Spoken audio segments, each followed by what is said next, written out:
আসসালামু আলাইকুম গাইস, আপনাদের সাথে আজকে এমন একটা ভিডিও নিয়ে এসেছি যেটা আমিও দেখে আশ্চর্য হয়ে গেছি।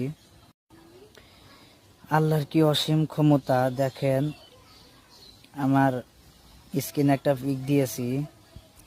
এটা চট্টগ্রামে এক বোনের 6টা বাচ্চা একত্রে হয়েছে।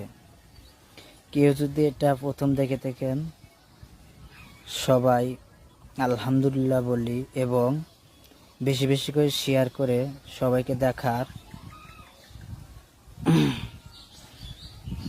দেখার জন্য আগ্রহ করি। আসলে ভাই, এটা আমিও দেখে আশ্চর্য হয়েছি যে একটা বোন, আল্লাহর অসীম ক্ষমতা না হলে এটা দেখা হতো না আর কি। যাই হোক বন্ধুরা, এটা আপনারা বেশি বেশি করে শেয়ার করেন, আর প্রথমবার দেখলে সবাই কমেন্টে আলহামদুলিল্লাহ বলি। আসসালামু আলাইকুম।